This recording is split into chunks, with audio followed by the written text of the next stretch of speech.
Will there be an after party? Am I invited? Yeah, of course. Oh yeah, Fred, you're invited. Do you actually want to come? Yeah. Wait, you're 17 though. How old are you? 17. Oh no, you can't come. Oh, is it a nightclub? Yeah, no, 18 and over. Is it a nightclub? It's a bit of a, yeah, I can't say it on. But listen, when you're 18, yeah, I'll invite you to the I'll after get a number party. after this, and then next time, Come. My birthday's what? 10th of May, I think. Sorry? My birthday's 10th of May, so next time then. Come. Now I'm 18. Can I come to the after party? Yes, you can. Have you got a girlfriend? No. Then you can come. Hell yeah, let's go. Kenny, my man. This is Fred Beck from Fred Talks Fighting, proudly sponsored by Empire Fight Store. Today I'm very lucky, joined by, once again, King Kenny. Kenny, how to say you're my most favourite people to interview. It's nice to see you again, mate. Most what, sorry? Most favourite person to interview. Yeah, one of them. I can't say one in particular. Let's go. Fred in the building. What's good? Yeah, it's cool, man. It's your first interview since your fight with Faze Temper, isn't it? I think so, yeah. Yeah. A little exclusive here then. So how have you been? What have you been up to? Same old, training hard, working hard in the gym, preparing for my next fight against Faze Sensei, the usual. You're still sticking in the Faze clan. Did you pick Faze Sensei because he's linked to Faze Temper, your previous opponent? Yeah, it's a good storyline, and you know, Faze Sensei is good. It's a good challenge as well, so yeah, it's going to be a good fight. So before we talk about that fight, let's just go all the way back. You were in LA a few weeks ago, sorry. You're training with Freddie Roach for a whole week. That's kind of a valuable experience. Any boxer, or any upcoming boxer, would love to train with him. What did you learn training with Freddie Roach? He's training Manny Pacquiao. Bro, they're absolute killers out there, man. I was training with them for a week, went on runs, did some sessions, sparred there as well. It was really good. Bro, the levels there is just crazy. Who are you sparring out there?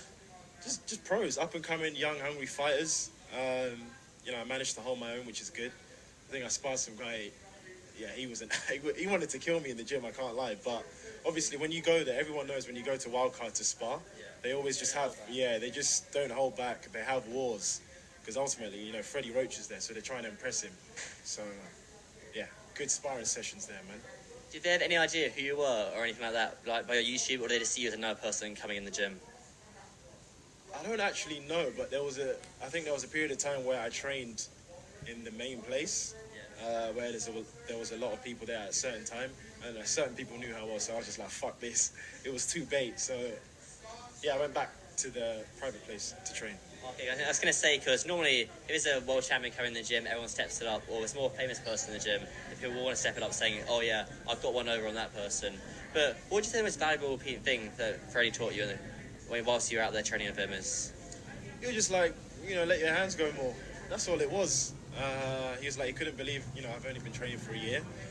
Yeah. So I told him that. He was like, I think, someone asked me if I intended on going pro. I was like, no, because... That's a nice little ego boost right there. Yeah, only because you're coming against people that have been doing it since they were kids. There's no way you can match the skill gap, you know? So, but it was good. It's a good compliment for him to ask that. Or I forgot who asked that. Someone in the gym asked that. I think Virgil Ortiz was there as well. Yeah. And they were like, well, after they saw me in Baz, they were like, oh, you spar on Virgil Ortiz? I was like, no, bro, I'm just here to train. So yeah. Did you spar Virgil? No. But I saw him spar though. It was sick. Yeah, bruv. It was good. He's up there. He'll be fighting like the likes of Terence Crawford, Spence in a few years' time. He's definitely up there. Obviously, he just had a win over Michael McKinson. But then he flew back here. And how many days was it until you got back into training over daily? Because you got that jet lag to wear off, I guess. Oh, as soon as I got back from the plane, I was in the gym the same day. Because I just timed it in a way where I slept on the whole journey back. As soon as I got back, I came straight here with my luggages, did my session, went home, slept, just went back for just kept it going for the rest of the week. Yeah. That sounds pretty nice then. So let's talk about your last fight with Faze Temper. This is your first interview, I guess your first time talking about it on camera. How much experience do you gain from fighting a fighter like Faze Temper? Fighting a fighter like Faze, obviously he's got experience, tall southpaw, so that itself is a hard first fight. So there's not many people fight a tall, rangy southpaw in their first fight. Yeah. Like boxing, you wouldn't fight that for the 15 fights, and you fought in your first. Yeah. So it was a good experience because I had to adapt as the fight was going on. So it taught me, you know, adapting during the fight. So we wasn't really sure what stance he was going to come out as, so we were preparing for both. So when we saw he was coming out southpaw, I was like, oh shit, okay. Now I had to figure him out as the fight was going on. You knew he was southpaw in the build-up in training, didn't you? You know, there's not much footage of him in the lead up to the fight, so sometimes we saw him orthodox, sometimes we saw him southpaw, so it was like maybe he switched. That's very hard for you to know, actually. Exactly. In the public workout, was he southpaw or orthodox? I can't even remember, you know. I don't remember. Probably southpaw, but you know, by that time it was too late anyway, yeah. So I don't remember, yeah. So he comes out southpaw in the first round. And what information does Deji give you? Kind of lead your right hand, keep your outside foot outside his foot, that sort of thing, I guess. Yeah. So you know how to fight southpaw, pretty much. Okay, well, I got a spot then. So as the fight goes on, what was going through your mind in that fight? What was going on through my mind? Just to fight and win, to be honest. Because obviously he came out as a southpaw, I had to figure him out. Obviously I had to give him round one to see what form he was coming out as. And as the rounds went by, you know, started picking him apart. Ended up being a close fight, got overturned for his win. Fair play. And that's a rematch you want in the future? Yeah, at some point. If he doesn't want it, cool. I'll find someone else to fight, you know. There's a lot of people coming into the YouTube boxing scene, so it'll be interesting to see who I end up fighting. Because I never thought I would be fighting Faze Sensei. Let's talk about that. Faze Sensei. A lot of people are surprised about this, Kenny. You find Faze Sensei because he's such a... I guess in the YouTube scene, everyone kind of rates him. So you picked yourself a tough fight, which I think a lot of people do respect. Why did you pick to fight him? Storyline, because obviously I've fought a Faze member before. I don't mean that in an offensive way at all. I mean, like, obviously got the storyline there as well. So storyline, and on top of that, he's good. And I like a challenge. You know, a lot of people see me as the underdog. And in my last fight, like I said in the interview afterwards, you only saw me at 40%. And I truly believe that because there were some obstacles in that camp.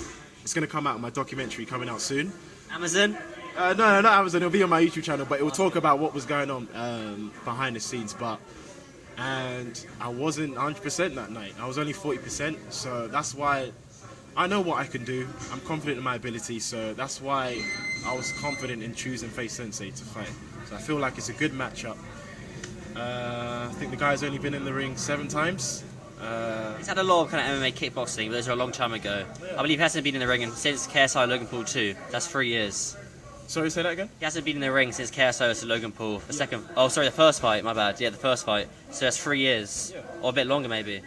Yeah, so he hasn't been boxing since that KSI fight, but he has, I think he had... He might be ticking over, but I don't think he's had any actual fights in front of crowds. He had a kickboxing pro fight in 2019. I think that was the last time he fought. You know, you never know. He might be training under the radar. You can never underestimate him. I know he's going to come in ready to fight, so... And he's got the experience, so it's going to be a good fight. Certainly, definitely. I think that's one everyone's kind of been saying, that's fight of the night. I think between you and then obviously Slim and Faze Temper, those two will be like part of the nights. First, I thought, okay, me and Sensei is a good matchup, skillful, but Slim and Temper, that's a good fight as well. I'm excited to see that fight. Did you see the live press conference thing? I did see it. It's rather entertaining. It's a shame they couldn't do it. A shame it was an Instagram live. If they could have done it more in a presumed way, it'd been cooler, but it was very good, wasn't it? If it was in person, oh my god, that would have been so funny. It wasn't a bit awkward. Did you see the Blueface one where they had them in the same room? That looked a bit awkward, didn't it? Yeah, it did. I mean, I haven't watched it, you know. I didn't watch it. I haven't watched much stuff online. I think I've only seen the KSI vs Alex face-off. That was funny. Alex looked like he was shitting himself.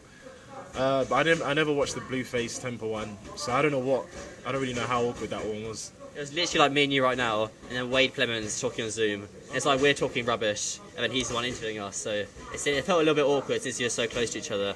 But let's just talk about you. Obviously, you're down here in Rapper and Boxing today, training with Deji. How do you think he'll get along with Fousey? Oh, he would smoke him. I've seen a change in Deji over the past few weeks. Mindset, ability, fitness. He's looking sharp. He's looking clean. Fousey, man. Good luck, mate. Because Deji's going to smoke him.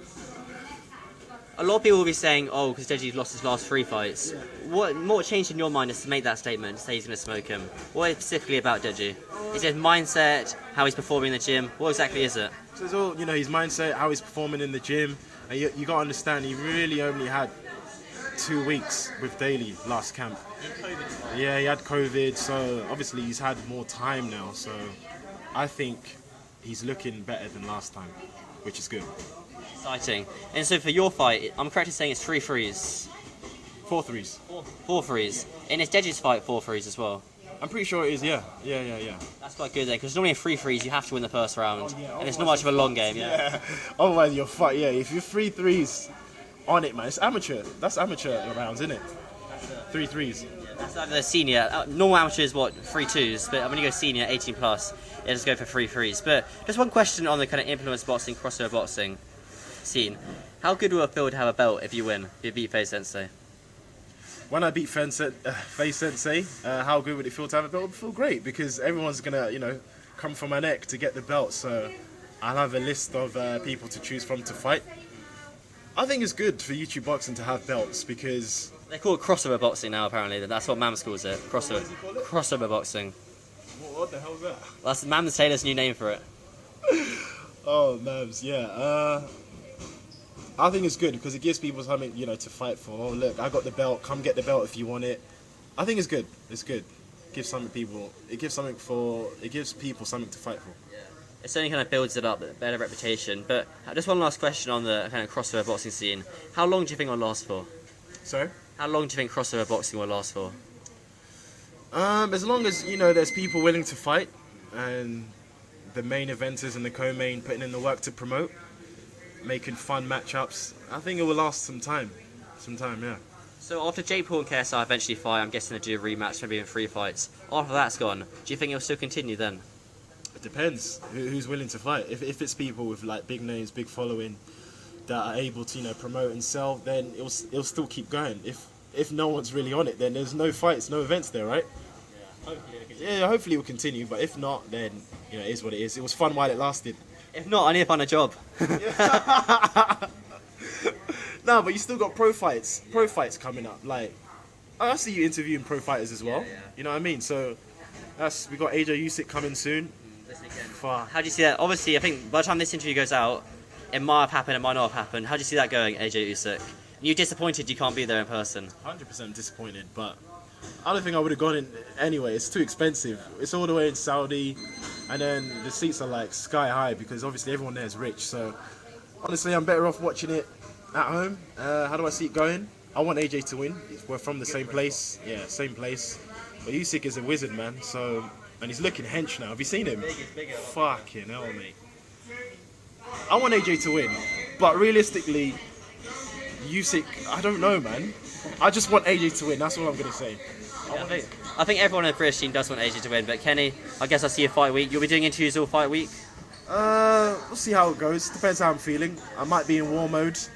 It depends, because last time I remember, last time you were very serious, weren't you? Yeah, I was ready to rock and roll. I'm always like that. Well, I feel like I'm going to be like that again, because I'll be ready to get in the ring on fight week. Be primed to fight. Sounds pretty good. Now we'll catch you after the fight, or hopefully I'll see you on. I believe there's an event happening on the Tuesday. Sorry? That's what Liam Chivers told me. There's an event happening on Tuesday. Yeah, what's happening? I've no idea. No one's told me. God knows, man. You might know, but... They just said, on the schedule. Yeah, I saw it, but I don't really know what that is. But yeah, I know there's a public workout Wednesday, isn't it? Wednesday. Yeah, cool. Press Thursday, weigh in Friday. Okay, I take it. I'm just predicting you'll probably do press on the Tuesday and the Wednesday. By the time the press conference comes and the weigh-in, you don't really want to do it because that's war mode then. And then Saturday's fight night, and then after. Oh yeah, now I'm 18. Can I come to the after party? Yes, you can. Have you got a girlfriend? No. Then you can come. Hell yeah, let's go, Kenny, my man. That's awesome.